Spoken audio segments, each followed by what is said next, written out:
ನಮಸ್ಕಾರ ಸ್ನೇಹಿತರೆ, ಆಧಾರ್ ಕಾರ್ಡ್ ಅಪ್ಡೇಟ್ಗೆ ನಿಮಗೆ ಸ್ವಾಗತ ಸುಸ್ವಾಗತ. ಸ್ನೇಹಿತರೆ, ಆಧಾರ್ ಕಾರ್ಡ್ ಇದ್ದವರಿಗೆ 5 ಹೊಸ ರೂಲ್ಸ್ಗಳಾದರೆ ಜಾರಿ ಮಾಡಿದ್ದಾರೆ. ಇದು ತುಂಬಾನೇ ಇಂಪಾರ್ಟೆಂಟ್ ವಿಡಿಯೋ. ಎಲ್ಲರೂ ವಿಡಿಯೋ ಕೊನೆವರೆಗೂ ನೋಡಿ. ಆದಷ್ಟು ನಿಮ್ಮ ಒಂದು ಫ್ಯಾಮಿಲಿ ಫ್ರೆಂಡ್ಸ್ಗೆ ಎಲ್ಲರಿಗೂ ಶೇರ್ ಮಾಡಿ, ಯಾಕಂದ್ರೆ ಇದು ತುಂಬಾನೇ ಇಂಪಾರ್ಟೆಂಟ್ ವಿಡಿಯೋ ಆಗಿದೆ. ಯಾಕಂದ್ರೆ ಪ್ರತಿದಿನ ಆಧಾರ್ ಕಾರ್ಡನ್ನು ಪ್ರತಿ ಕೆಲಸಕ್ಕೂ ನೀವು ಯೂಸ್ ಮಾಡ್ತಾನೆ ಇರ್ತೀರಾ. ನಿಮ್ಮ ಒಂದು ಆಧಾರ್ ಕಾರ್ಡು ಕರೆಕ್ಟಾಗಿ ಆಕ್ಟಿವ್ ಆಗಾದ್ರೆ ಇರಬೇಕಾಗುತ್ತೆ. ಈಗ ಆಧಾರ್ ಕಾರ್ಡ್ ಕುರಿತು ಬಂದಿರುವಂತಹ 5 ಹೊಸ ರೂಲ್ಸ್ಗಳನ್ನು ತಿಳಿದುಕೊಳ್ಳೋದಕ್ಕಿಂತ ಮುಂಚೆ ನೀವು ಯಾರಾದರೂ ಇನ್ನೂ ಚಾನಲನ್ನು ಸಬ್ಸ್ಕ್ರೈಬ್ ಮಾಡ್ಕೊಂಡಿಲ್ಲ ಅಂದರೆ ಈಗಲೇ ಚಾನಲನ್ನು ಪಟ್ ಅಂತ ಸಬ್ಸ್ಕ್ರೈಬ್ ಮಾಡ್ಕೊಳ್ಳಿ. ಮತ್ತು ವಿಡಿಯೋಗೊಂದು ಲೈಕ್ ಆದರೆ ಕೊಡಿ. ನೀವು ಕೂಡ ಸಬ್ಸ್ಕ್ರೈಬು ಲೈಕಿಂದ ನಿಮ್ಗೆ ಇದೇ ರೀತಿ ಕಂಟಿನ್ಯೂಸ್ ಅಪ್ಡೇಟ್ಸ್ ಆದರೆ ಸಿಗ್ತಿರುತ್ತೆ. ಈಗಾಗಲೇ ಯಾರು ಸಬ್ಸ್ಕ್ರೈಬು ಲೈಕ್ ಮಾಡಿ ವಿಡಿಯೋ ನೋಡ್ತಿದ್ದೀರೋ ಎಲ್ಲರಿಗೂ ನನ್ನ ಒಂದು ಹೃದಯ ಪೂರ್ವಕ ಧನ್ಯವಾದಗಳು. ಸ್ನೇಹಿತರೆ, 2025ರಿಂದ ಭಾರತ ಸರ್ಕಾರ 5 ಹೊಸ ರೂಲ್ಸ್ಗಳನ್ನು ಆಧಾರ್ಗೆ ಸಂಬಂಧಿಸಿದಂತೆ ಇಲ್ಲಿ ತಗೊಂಡ್ಬಂದಿದ್ದಾರೆ. ಈ 5 ನಿಯಮಗಳು ನೇರವಾಗಿ ನಿಮ್ಮ ಬದುಕಿನ ಮೇಲೆ ಪರಿಣಾಮ ಬೀರಲಿದೆ. ಹೀಗಾಗಿ ಈ ನಿಯಮಗಳ ಬಗ್ಗೆ ನೀವು ತಿಳಿದುಕೊಳ್ಳಲೇಬೇಕು. ಅವುಗಳ ಬಗ್ಗೆ ಇಲ್ಲಿ ನಾವು ನಿಮಗೆ ಎಲ್ಲ ಒಂದು ಮಾಹಿತಿ ಆದರೆ ತಿಳಿಸ್ಕೊಡ್ತಿದ್ದೀನಿ. ನೋಡಿ ಸ್ನೇಹಿತರೆ, ಮೊದಲನೇದಾಗಿ ಬಂದಿರುವಂತಹ ರೂಲ್ಸ್ ಏನಂದ್ರೆ, ಆಧಾರ್ ಕಾರ್ಡ್ ಲಿಂಕ್ ಮಾಡುವುದು ಕಡ್ಡಾಯ.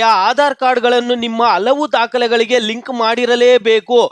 ನೋಡಿ, ಈಗಾಗಲೇ ಪಾನ್ ಕಾರ್ಡ್ಗೆ ಹಾಗೂ ಆಧಾರ್ ಕಾರ್ಡ್ ಎರಡೂ ಲಿಂಕ್ ಆಗಬೇಕಾದ ಅವಧಿ ಮುಗಿದಿದೆ. ಸದ್ಯ ಆಧಾರ್ ಕಾರ್ಡ್ ಹಾಗೂ ಬ್ಯಾಂಕ್ ಅಕೌಂಟ್ ಕೂಡ ಲಿಂಕ್ ಆಗಿರಬೇಕು.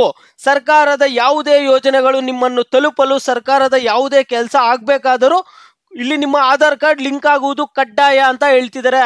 ಆಧಾರ್ ಕಾರ್ಡ್ ಪಾನ್ ಕಾರ್ಡ್ಗಾಗಿರ್ಬೋದು, ಮತ್ತೆ ರೇಷನ್ ಕಾರ್ಡ್ಗಾಗಿರ್ಬೋದು, ಮತ್ತೆ ಬ್ಯಾಂಕ್ ಅಕೌಂಟ್ಗಾಗಿರ್ಬೋದು, ಎಲ್ಲದಕ್ಕೂ ಲಿಂಕ್ ಆಗಿರಬೇಕಾಗುತ್ತೆ. ನೋಡಿ, ಈಗ ಬಂದಿರುವಂತಹ ಒಂದು ಎರಡನೇ ಹೊಸ ರೂಲ್ಸ್ ಏನಂದ್ರೆ, ಆಧಾರ್ ಕಾರ್ಡ್ ಇಲ್ಲದೆ ಯಾವುದೇ ಸರ್ಕಾರಿ ಸವಲತ್ತುಗಳಿಲ್ಲ. ಈಗಾಗಲೇ ಭಾರತ ಸರ್ಕಾರ ಒಂದು ಸ್ಪಷ್ಟ ನಿರ್ದೇಶನ ನೀಡಿದೆ. ಒಂದು ವೇಳೆ ನೀವು ಆಧಾರ್ ಕಾರ್ಡ್ ಸರಿಯಾಗಿ ವೆರಿಫೈಡ್ ಆಗದೇ ಇದ್ದಲ್ಲಿ ಸರ್ಕಾರ ಯಾವುದೇ ಸೌಲಭ್ಯಗಳು ನಿಮಗೆ ಸಿಗುವುದಿಲ್ಲ. ಸರ್ಕಾರದ ಯಾವುದೇ ಸಬ್ಸಿಡಿ ಆಗಲಿ, ರೇಷನ್, ಇಲ್ಲಿ LPG ಗ್ಯಾಸ್ ಕಲೆಕ್ಷನ್, ಪಿಂಚಣಿ ಇವೆಲ್ಲವೂ ಕೂಡ ಆಧಾರದೊಂದಿಗೆ ವೆರಿಫಿಕೇಶನ್ ಆಗಿರಲೇಬೇಕು ಅಂತ ಹೇಳ್ತಿರುವಂಥದ್ದು. ಸ್ನೇಹಿತರೆ, ಇಲ್ಲಿ ಒಂದು ವೇಳೆ ಆಗದೇ ಇದ್ದಲ್ಲಿ ಇಂತಹ ಯಾವ ಸೌಲಭ್ಯಗಳು ಕೂಡ ನಿಮಗೆ ಸಿಗೋದಿಲ್ಲ ಅಂತ ಹೇಳ್ತಿದ್ದಾರೆ.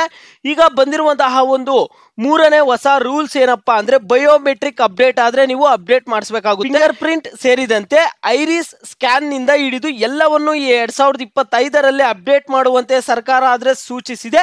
ಹೀಗಾಗಿ ಕೂಡಲೇ ಸಮೀಪವಿರುವ ಆಧಾರ್ ಸೆಂಟರ್ಗೆ ಹೋಗಿ ನಿಮ್ಮ ಬಯೋಮೆಟ್ರಿಕ್ ಅಪ್ಡೇಟ್ ಮಾಡಿಸಿಕೊಂಡು ಬನ್ನಿ ಅಂತ ಹೇಳ್ತಿದ್ದಾರೆ. ಸ್ನೇಹಿತರೆ, ನೋಡಿ, ಈಗ ಬಂದಿರುವಂತಹ ಒಂದು 4ನೇ ಹೊಸ ರೂಲ್ಸ್ ಏನಪ್ಪಾ ಅಂದ್ರೆ, ಇಲ್ಲಿ ಆಧಾರ್ ಕಾರ್ಡ್ ದುರುಪಯೋಗಕ್ಕೆ ಕಠಿಣ ನಿಯಮ. ಇಲ್ಲಿ ಆಧಾರ್ ಕಾರ್ಡ್ ಒಂದಲ್ಲ ಒಂದು ರೀತಿ ದುರುಪಯೋಗ ಆಗ್ತಿದೆ. ಇದನ್ನು ತಡೆಯಲು ಸರ್ಕಾರ ಸ್ಟ್ರಿಕ್ಟ್ ರೂಲ್ಸ್ ಆದ್ರೆ ಜಾರಿ ಮಾಡ್ತಿದೆ. ಒಂದು ವೇಳೆ ನಿಮ್ಮ ಆಧಾರ್ ಕಾರ್ಡ್ ಅನ್ನು ಯಾರಾದರೂ ತಮ್ಮ ಲಾಭಕ್ಕೆ ದುರುಪಯೋಗ ಮಾಡಿಕೊಂಡಲ್ಲಿ ಅದು ಸ್ಪಷ್ಟದಲ್ಲಿ ಯಾರ ಹೆಸರಿನ ಆಧಾರ್ ಕಾರ್ಡ್ ಇರುತ್ತದೆಯೋ ಅವರು ಕಾನೂನು ಕ್ರಮವನ್ನು ಎದುರಿಸಬೇಕಾಗುತ್ತೆ ಅಂತ ಹೇಳ್ತಿದ್ದಾರೆ. ಸ್ನೇಹಿತರೆ, ನೋಡಿ, ಈಗ ಇಲ್ಲಿ ಬಂದಿರುವಂತಹ ಒಂದು 5ನೇ ಹೊಸ ರೂಲ್ಸ್ ಏನಂದ್ರೆ, ಆಧಾರ್ ಕಾರ್ಡ್ ಅಪ್ಡೇಟ್ಗೆ ಡೆಡ್ಲೈನ್ ಆದ್ರೆ ಕೊಡ್ತಿದ್ದಾರೆ. ಸ್ನೇಹಿತರೆ, ಇನ್ನು ನಿಮಗೆ ಸಂಬಂಧಿಸಿದ ಮಾಹಿತಿಯನ್ನು ಅಪ್ಡೇಟ್ ಮಾಡಿಕೊಳ್ಳುವುದು ಕಡ್ಡಾಯ. ಹೆಸರಾಗಿರ್ಬೋದು, ವಿಳಾಸ ಆಗಿರ್ಬೋದು, ಹುಟ್ಟಿದ ದಿನಾಂಕ ಇಲ್ಲವೇ ಉಳಿದ ಯಾವುದೇ ವಿವರಗಳನ್ನು ಅಪ್ಡೇಟ್ ಮಾಡಬೇಕಾದಲ್ಲಿ ಕೂಡಲೇ ಅಪ್ಡೇಟ್ ಮಾಡಬೇಕು. ಇದೆಲ್ಲದಕ್ಕೂ ಕೂಡ ಕೆಲವೇ ದಿನಗಳು ಡೆಡ್ಲೈನ್ ಮತ್ತೆ ದಿನಾಂಕ ಘೋಷಣೆ ಆಗಿದೆ. ಸ್ನೇಹಿತರೆ, ಅದರೊಳಗೆ ನೀವು ಅಪ್ಡೇಟ್ ಮಾಡದೇ ಇದ್ದರೆ ಸರ್ಕಾರದ ಸವಲತ್ತುಗಳು ನಿಮಗೆ ದೊರಕುವ ನಿಟ್ಟಿನಲ್ಲಿ ಸಮಸ್ಯೆ ಉಂಟಾಗುತ್ತೆ ಅಂತ ಹೇಳ್ತಿದ್ದಾರೆ. ಇದು ಸ್ನೇಹಿತರೆ ಆಧಾರ್ ಕಾರ್ಡ್ ಕುರಿತು ಬಂದಿರುವಂತಹ 5 ಹೊಸ ರೂಲ್ಸ್ಗಳು. ಎಲ್ಲರೂ ಈ ಒಂದು 5 ಹೊಸ ರೂಲ್ಸ್ಗಳನ್ನು ಪಾಲನೆ ಮಾಡಲೇಬೇಕಾಗುತ್ತೆ. ಸ್ನೇಹಿತರೆ, ಇದು ಸದ್ಯ ಮಟ್ಟಕ್ಕೆ ಇರುವಂತಹ ಅಪ್ಡೇಟ್ಸು. ನಿಮಗೆ ಗೃಹಲಕ್ಷ್ಮಿ ಅಪ್ಡೇಟ್ ಬಗ್ಗೆ ಮುಂದಿನ ವಿಡಿಯೋ ಅಲ್ಲಾದರೆ ತಿಳಿಸ್ಕೊಡ್ತೀನಿ. ಸ್ನೇಹಿತರೆ, ಅದ್ರ ಬಗ್ಗೆ ತಲೆ ಕೆಡಿಸ್ಕೋಬೇಡಿ. ಈಗ ನಿಮಗೆ ಗೃಹಲಕ್ಷ್ಮಿ ಹಣ ಏನಾದರೂ ಇವತ್ತು ಜಮಾ ಆಯ್ತಾ ಇಲ್ಲ, ನಿನ್ನೆಯಿಂದ ನಿಮ್ಗೆ ಏನಾದರೂ ಹಣ ಜಮಾ ಆಗಿದೆಯಾ ಇಲ್ಲ ಅನ್ನುವಂಥದ್ದನ್ನು ಪ್ರತಿಯೊಬ್ಬರು ವಿಡಿಯೋಗೆ ಲೈಕ್ ಮಾಡ್ಬಿಟ್ಟು ಕಾಮೆಂಟ್ ಮುಖಾಂತರ ತಿಳಿಸಿ. ನಿಮಗೆ ಮುಂದಿನ ವಿಡಿಯೋ ಅಲ್ಲಿ ತಿಳಿಸ್ತೀನಿ ಗೃಹಲಕ್ಷ್ಮಿ ಇದೇನಾಗಿದೆ 16ನೇ ಕಂತಿನ ಹಣ ಅಂತ.